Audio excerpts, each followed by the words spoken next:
Donc, on commence par le coût d'achat. Dans le coût d'achat, on commence toujours par le prix d'achat. Dans le prix d'achat, combien ils ont acheté? On a dit 10 000 kg. À quel prix unitaire?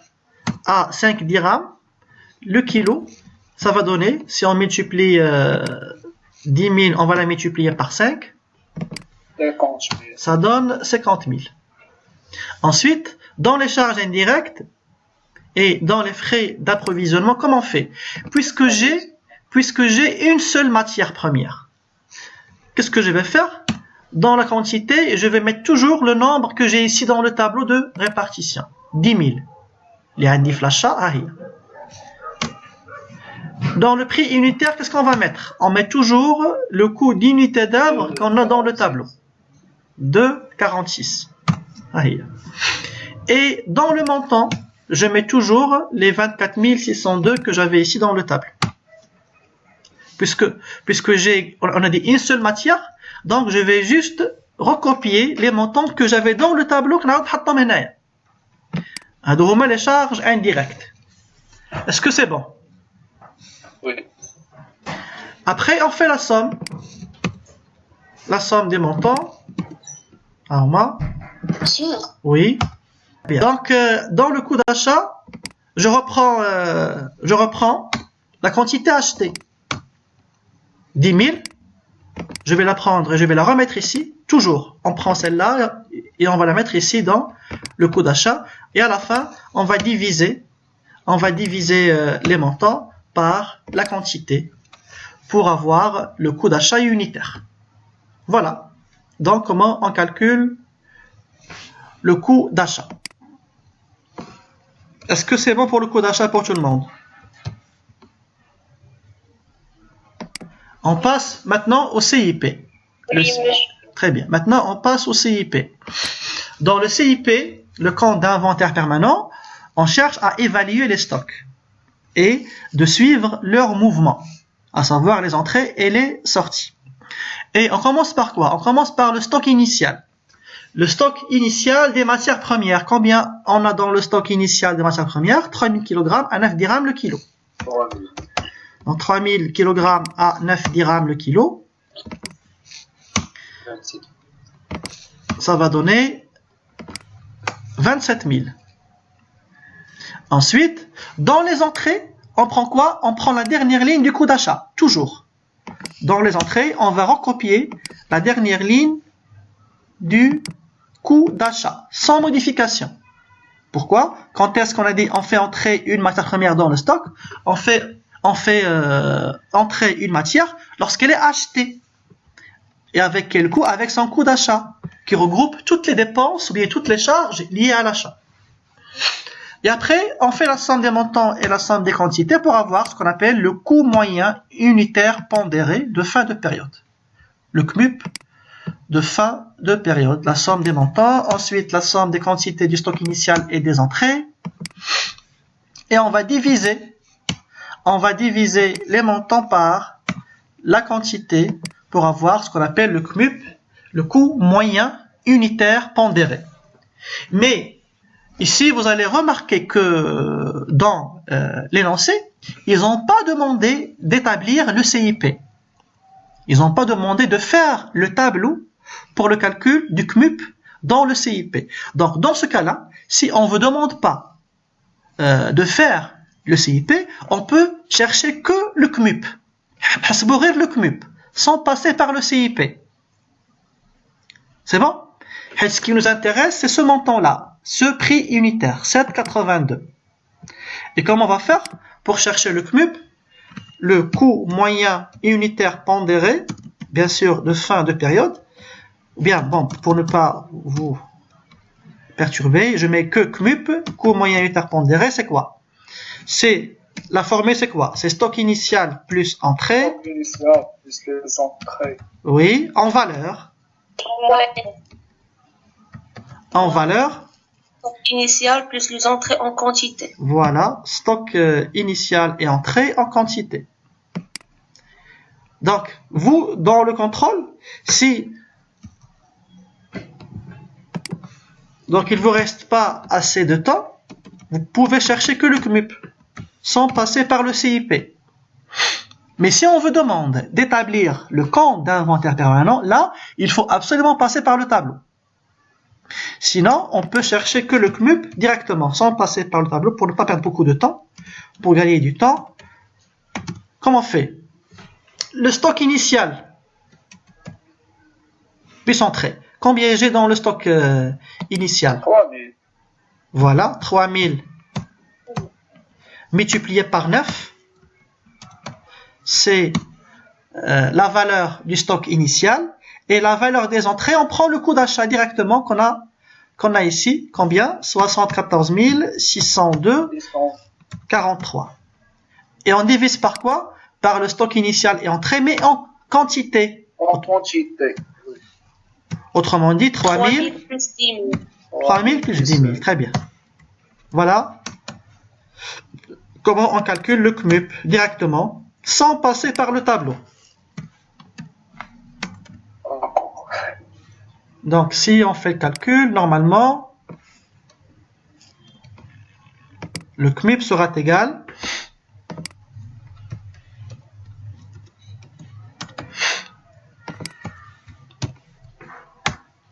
voilà.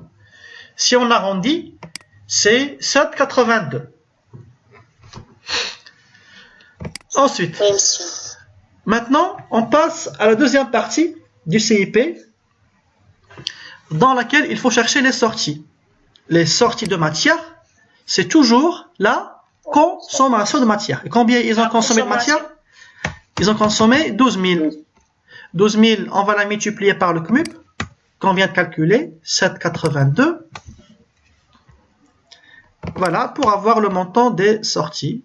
12 000 multiplié par 7,82, ça nous donne 93 786,86. Et puisqu'on n'a pas le stock final, on va le chercher. Comment on cherche le stock final? On prend le stock initial plus les entrées. 3 000 plus 10 000, ça nous donne 13 000.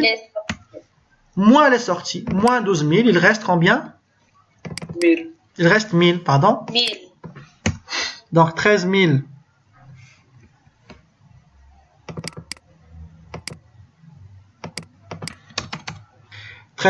moins 12 000, il reste 1000 dans le stock final. Toujours à quelle valeur? Le CMUP qu'on vient de chercher. Et on multiplie le stock final par ce CMUP là pour avoir le montant du stock final. Et on fait la somme des quantités, la somme des montants. Et il faut retrouver le même montant qu'on avait ici. Un CIP doit toujours être équilibré. Et il ne faut pas oublier de reporter le CMUP aussi dans le total. Voilà comment on fait pour le CIP. Mais comme je vous ai dit, si on ne vous demande pas de faire le CIP, vous faites que ça. Vous cherchez que le CMUP, pas plus. Après, on passe au coût de production. Dans le coût de production, on commence par quoi? On commence bien sûr par les consommations de matière. Ou bien, on prend directement cette ligne, telle qu'elle est, la ligne qu'on avait au niveau des sorties du CIP. On reprend cette ligne, ou bien, je peux revenir à l'énoncé, mettre les 12 000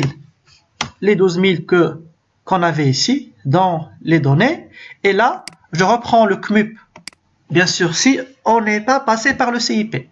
Je reprends le CMUP, je le mets ici, et je multiplie. Je multiplie la quantité par le prix unitaire pour avoir le montant. La main-d'œuvre. La main-d'œuvre, donc, combien on a dans la main-d'œuvre? 5000. 5000 heures, à quel prix unitaire? À 20 dirhams. On va multiplier les 5000 par 20 pour avoir le montant de la main-d'œuvre. Et qu'est-ce qu'on va faire au niveau des frais de production? On va revenir au tableau de répartition. Voilà, dans le service production. Dans la quantité, je prends quoi? Je prends le nombre d'unités d'œuvre, 5000. Voilà. Dans le prix unitaire, je reprends le coût de l'unité d'œuvre, 6,11. Et dans les montants, je reprends le total de la répartition secondaire, bien sûr, dans le service production. C'est bon? 30 572 et quelques. Voilà. C'est le montant des charges indirectes liées à la production. Après, on fait la somme. La somme des montants de la consommation, plus la main-d'œuvre, plus les frais de production. Voilà ce que ça va nous donner. Et là, qu'est-ce qu'on met ici? Dans le coût de production à la fin, qu'est-ce qu'on va mettre?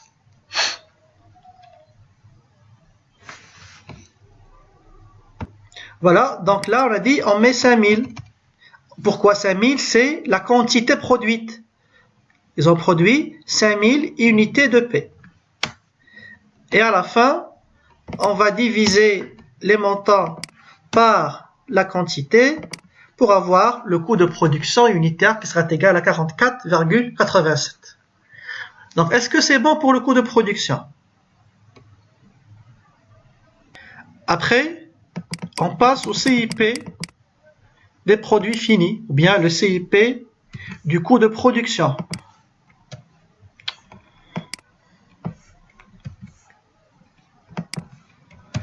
CIP du coût de production, dans lequel on commence par quoi? Par le stock initial. Stock initial de quoi? Des produits. Qu'est-ce que j'ai ici? 2000 fois 200. 2000 multiplié par 200. Voilà. 2000 fois 200, ça nous donne 400 000. Dans les entrées, on prend le coût de production, la dernière ligne du coût de production. 5000, oui. Prix unitaire, 44,87. 44. Oui, et le montant, donc on a le coût de production, la dernière ligne du coût de production, et on fait la somme. On fait la somme des montants, la somme des quantités, et on divise les montants par la quantité pour avoir le coût moyen unitaire pondéré. Le voilà, 89,19. Ce coût-là, bien ce coût de sortie, on va le reporter dans le prix unitaire des sorties, dans le prix unitaire du stock final. Et dans les sorties, dans le coût de dans le CIP du coût de production, on met toujours les ventes. Et combien ils ont vendu? Ils ont vendu 6000. 6000 vendus, à quel prix va sortir du stock? Bien sûr, à 89,19. Donc, on multiplie les 6000 par 89,19. Voilà. Ça nous donne ce montant-là au niveau des sorties. Les sorties, bien sûr, des produits vendus, bien des produits qu'on va vendre. Et le stock final, on le détermine de la même manière. Stock initial plus entrée, 7000, moins sortie, 6000, ça nous donne le stock final. Comme ça, on aura 7000 aussi au niveau du total. On multiplie ce stock final par le CMUP pour avoir le montant de ce stock-là. Et on refait la somme, bien, on fait la somme des sorties ainsi que du stock final pour avoir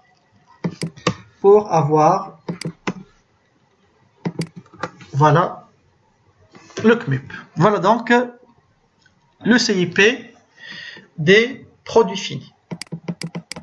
Après, on passe au dernier coût, à savoir le coût de revient, dans lequel je reporte directement les sorties du CIP précédent. Sortie. Voilà, cette sortie-là, on va la copier et on va la coller ici. Elle représente le coût de production des produits vendus. Et dans les frais de distribution indirecte, on va toujours revenir au tableau de répartition de charges indirectes. Qu'est-ce que je mets ici? Dans la quantité, je mets le nombre que j'ai ici, le nombre d'unités d'œuvre dans le centre distribution, 15 000. Dans le prix unitaire, on met quoi? Le prix unitaire des frais de distribution. Le coût d'unité d'œuvre. Voilà, le coût d'unité d'œuvre dans le centre distribution, à 42. Et là, on a dit soit on multiplie, soit je reprends le total de la répartition secondaire qu'on avait dans le centre distribution. Voilà, et on fait la somme des montants. Et là, on met quoi? On reprend les 6000 ou bien on reprend la quantité vendue. 6000 et je divise les montants par la quantité pour avoir le coût de revient unitaire. Pardon, j'ai oublié de mettre la commission ici. Commission. Combien on a au niveau de la commission? Qu'est-ce qu'on va mettre? On a dit. On prend le chiffre d'affaires. Combien ils ont vendu? 6000 fois 250, ça donne 1 500 000, c'est ça? Et Oui, monsieur. on doit verser 5% au commercial. Donc, on aura 15 000. Voilà, le montant c'est 15 000. 1 500 000 multiplié par 5%, ça nous donne 75 000. Je répète, il ne faut pas oublier de mettre les commissions. Les commissions font partie des charges directes dans le coût de revient. Ce sont des charges liées à la distribution, mais ce sont des charges directes et non pas indirectes. Parce qu'elles sont liées directement au prix de vente du produit. Comment on fait pour les chercher? Là, ils ont dit d'après l'énoncé, je reviens à l'énoncé, ils ont dit qu'un commercial est rémunéré sur la base de 5% du chiffre d'affaires. Donc il faut que je cherche le chiffre d'affaires d'abord, bien les ventes, 6000 multiplié par 250, c'est le montant du chiffre d'affaires. Le voilà, 6000 fois 250, ça nous donne 1 500 000. On va le multiplier par le pourcentage de la commission, 5%, pour avoir le montant, bien sûr, de la commission qui sera égal à 75 000. Après, je refais la somme en prenant en compte la commission. Voilà. Et là, vous allez remarquer que mon coût de revient a augmenté parce que j'ai inclus la commission. Donc, s'il vous plaît, si on vous donne la commission, il ne faut pas l'oublier. Très bien. Merci, Asman. Maintenant, on passe au dernier tableau, bien à la dernière étape, c'est le calcul du résultat analytique. On commence par quoi? Par le prix de vente. Le prix de vente, on a dit, c'est 6000, c'est la quantité vendue, multiplié par 250, c'est le prix de vente unitaire. Donc, si on va multiplier 6000 par 250, ça nous donne, comme on avait dit, un chiffre d'affaires de 1 500 000. Et dans le coût de revient, on va juste reprendre la dernière ligne du coût de revient. 6000 105, 25, voilà, c'est le coût de revient. On a repris que cette ligne-là. Et à la fin, on fait la soustraction et non pas la somme. Hein. S'il vous plaît, faites attention à la fin. On fait la soustraction entre quoi et quoi? Le prix de vente ou bien le chiffre d'affaires moins le coût de revient. Ça nous donne un résultat analytique, voilà, de 868 509. Et là, on a dit, on va reprendre les 6000. Bien sûr, les 6000 unités vendues. Et pour trouver le résultat unitaire, soit on fait la soustraction des prix unitaires